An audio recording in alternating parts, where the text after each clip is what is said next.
Le Grand Matin Sud Radio, 7h-9h, Jean-Jacques Bourdin. 0826 300 300, c'est votre numéro. Laurent est à Bergerac. Bonjour Laurent. Bonjour Jean-Jacques. Vous avez Bonjour. entendu le président de la Commission des affaires sociales du Sénat, un sénateur LR de Vendée, je crois, qui propose 7 heures de travail gratuit pour financer l'autonomie, personnes handicapées, personnes âgées. Vous en pensez quoi ? Alors, ce que j'en pense, déjà, il est dans le 79, ce fameux député, donc Monsieur Mouillet. J'en pense qu'en 2004, on a déjà mis une première journée, en fin de compte, sur ça, donc pour aider nos aînés et puis pour aider toute la partie handicap.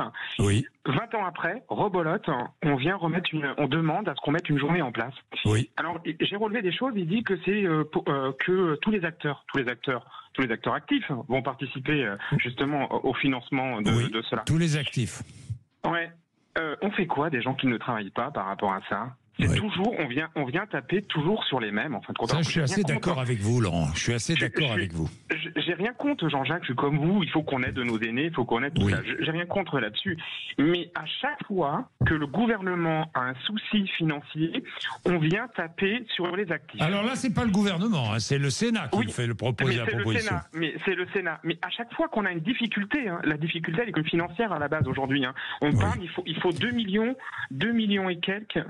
2 milliards et demi pour les personnes. Excusez-moi, 2 milliards et demi. C'est pas une paille, 2 milliards et demi. Non.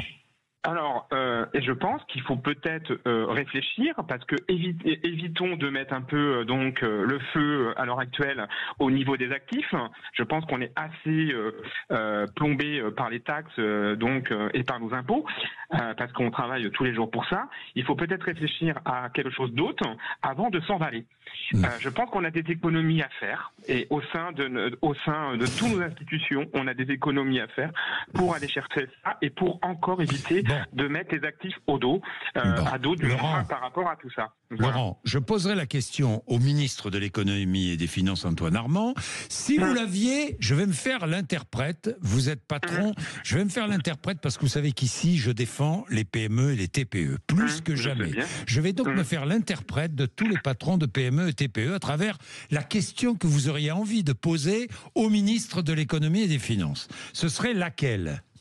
Eh ben, est-ce qu'il connaît vraiment la réalité du terrain, notre ministre ? Est-ce qu'il connaît la réalité de nos... non, mais une question concrète. Une question concrète. La question concrète qu'on pourrait lui poser aujourd'hui, est-ce que c'est à toujours les mêmes de payer ? Enfin, à un moment donné, la question est... Qu'est-ce que vous aimeriez ? Moi, j'aimerais qu'à un moment donné, qu'il nous soulage un peu de nos taxes, parce que tous les matins, on se lève pour ça. Et il faut savoir que... Baisser les charges, quoi. Baisser les charges. On a 70% de taxes sur tous les jours, dans l'année à donner, en fin de compte.